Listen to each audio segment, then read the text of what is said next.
Olá, paz seja convosco. Tudo bem com você? Tem um texto na palavra de Deus que está no Salmo 3, verso 6, que diz o seguinte: não tenho medo de milhares do povo que tomam posição contra mim de todos os lados. Até gerou um cântico do Ademar de Campos que diz assim: não temerei os 10 milhares que me cercam tomando posição contra a minha alma. Bom, eu quero fazer uma pergunta que eu sei que talvez seja um pouco difícil de você responder e talvez seja algo que você jamais parou para pensar. Você tem o Deus que você tem na sua vida, ele é um Deus que você idealizou ou Deus que se revelou para você?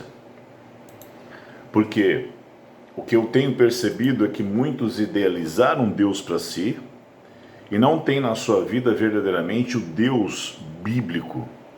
Porque uma coisa é o Deus que nós idealizamos e outra coisa é o Deus que se revela a nós. Porque, perceba, nesse tempo nós temos visto que muitos, eles simplesmente usam de Deus ao invés de serem usados por Deus. Isso não quer dizer que a gente não tenha que querer bênção ou coisa do tipo, não é isso. Mas se você, por exemplo, lê o Sermão do Monte, a ênfase é dada ao ser e não ao possuir. Vós sois, bem-aventurados sois. Então, nós temos que começar a entender que eu não estou perante Deus para me servir dele, mas para servir a ele. Automaticamente eu tenho que começar a compreender que, por exemplo, quando Paulo fala tudo posso naquele que me fortalece, antes ele diz, sei passar fartura e sei passar necessidade, eu sei ser honrado e sei ser desonrado. Aí sim ele diz, porque eu tudo posso naquele que me fortalece. Então, quando nós temos um Deus que nós idealizamos, nós não estamos preparados para os embates verdadeiramente complicados da vida. E esse é um tempo que nós estamos tendo que ter esse Deus mais do que nunca. Quando tudo isso começou, esse problema que aconteceu nesse ano, eu dizia assim, não, Deus usará desse tempo para nos transformar. Na verdade, Deus usou desse tempo para mostrar quem realmente nós somos. E muitos têm um Deus simplesmente idealizado, não um Deus que se revelou. Veja, não foi o homem que conheceu a Deus, foi Deus que se revelou ao homem. E isso ficou muito claro, por exemplo, no encontro de Moisés com Deus. Você pode ler a história. E aí, por que eu estou dizendo tudo isso? Eu vou te dar um exemplo muito claro. Você já ouviu falar da Guerra Cristeira? Não? Eu creio que muitos de nós não ouvimos falar. Essa guerra aconteceu entre 1926 a 1929, no México, onde o Estado começou a impor sanções sobre a igreja. Para você ter uma noção, os sacerdotes eram mortos no meio das suas ministrações com um tiro na nuca. Jovens eram pendurados em postes para servir de exemplo ao resto da comunidade, ao ponto que a igreja teve que se organizar, se armar para combater, através das suas milícias, a força do Estado contra si. Obviamente, houve uma chacina muito grande, mais de 100 mil pessoas morreram nessa guerra. E talvez você pense assim, mas isso aconteceu naquele tempo, não tem nada a ver conosco. Veja, eu lembro que quando nós tivemos o problema de seca aqui em São Paulo, nós começamos a entender o que passavam os nossos irmãos lá no Nordeste. Mas aí nós só demos conta porque aí o problema era conosco, não era um problema que acontecia de longe. E por que eu estou falando tudo isso? Porque muitas coisas têm acontecido à nossa volta e a igreja não tem se apercebido. Eu lembro de um apóstolo chamado apóstolo Walter Christie, que ele falava sobre o Apocalipse, e ele falava assim, antes de se preocupar com o que vai acontecer lá na frente, comece a prestar atenção nos detalhes que está acontecendo à sua volta hoje. E aí eu quero que você veja, lá em Nova York, o governador de lá abriu tudo, mas colocou imposições somente à igreja. A Suprema Corte, da maior democracia do mundo, por 5-4, concedeu liberdade de culto às igrejas, às sinagogas, dizendo que isso era inconstitucional, né? Que ele não poderia impor restrição à liberdade religiosa. Aí você diz, mas foi nos Estados Unidos. Mas isso aconteceu aqui, por exemplo, em São Gonçalo, onde o prefeito reeleito, ele impôs sanções e lockdown completo somente à igreja. Ele abriu tudo e manteve as igrejas fechadas. Agora, você está dizendo assim, mas só isso não quer dizer muito. Muitos lugares, muitas localidades, muitos países, inclusive, estão até cogitando não permitir o Natal.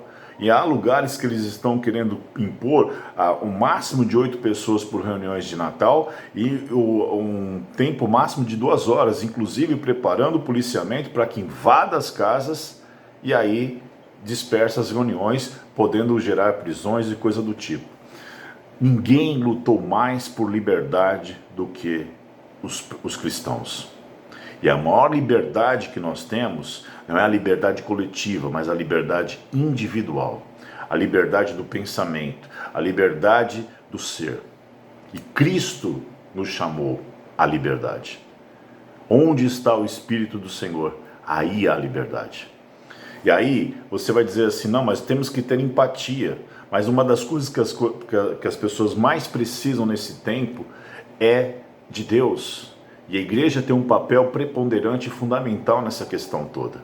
E aí você vê outras situações, como por exemplo, uma irmã é investigada, o nome dela é Päivi Räsänen, é uma finlandesa, que ela criticou a participação da igreja num festival LGBT. E aí ela está sendo investigada, né? E ela é uma parlamentar. Veja só, ela é uma parlamentar, ela não é uma pessoa qualquer. Então, parlar é falar. Então, uma das coisas básicas daquele que é um parlamentar é falar. E ele tem, inclusive, imunidade na sua fala, porque justamente ele pode colocar as suas ideias. E ela encorajou os cristãos a não se calarem diante dos assuntos controversos e lutarem por a sua liberdade de expressão. Porque o que está acontecendo? Fake news, discurso de ódio, via de regra, são aquilo que nós cristãos falamos. Então, eles estão criando uma narrativa para lá na frente calarem a nossa voz. E nós não podemos deixar de nos apercebermos disso. Lá na China, eles têm campos de concentração para cristãos. As igrejas estão sendo destruídas. As coisas estão acontecendo, irmãos. E aí perceba, tudo isso está diante dos nossos olhos. Então chegará uma hora que a igreja terá que se posicionar. E aí entra o que a gente precisa entender.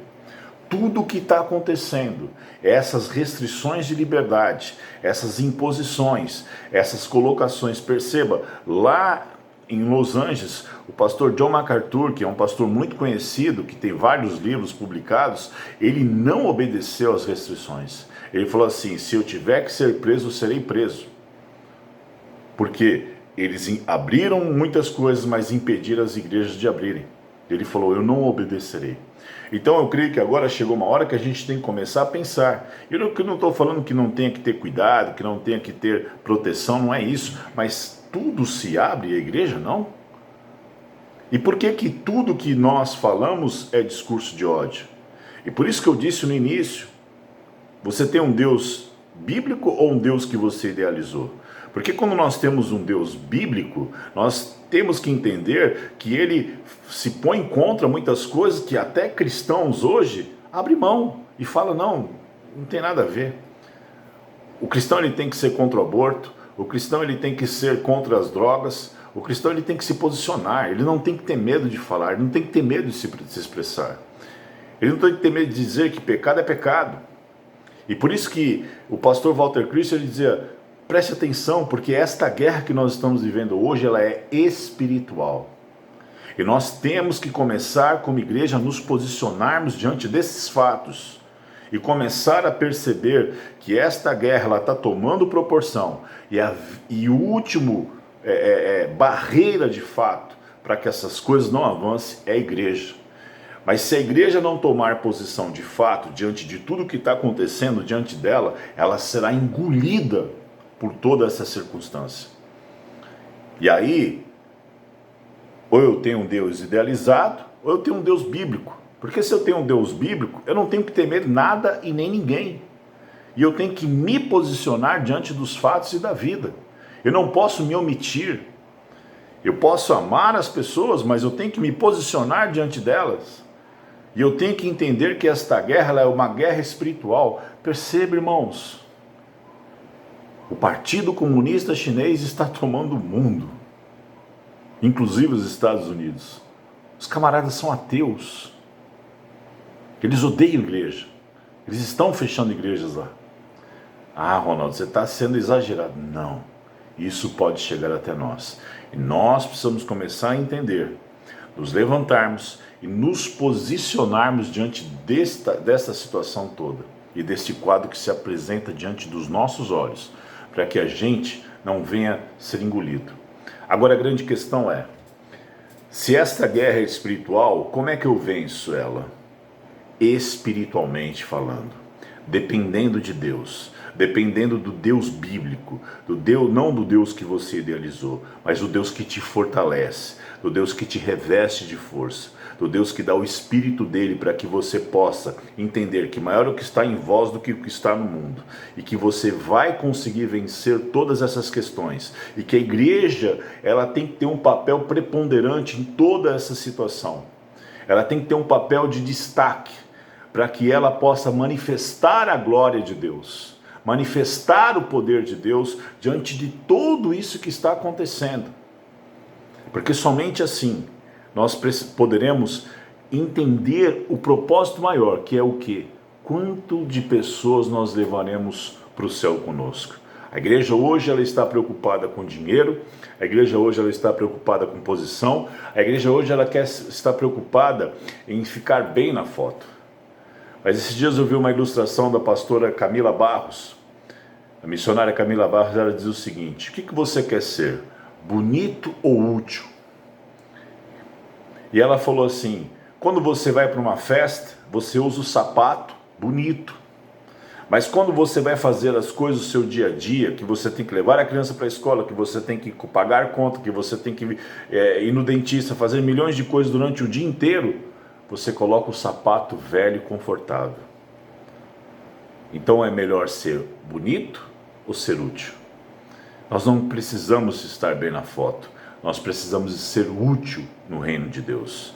Nós precisamos entender que como igreja, nós precisamos levar gente para o céu.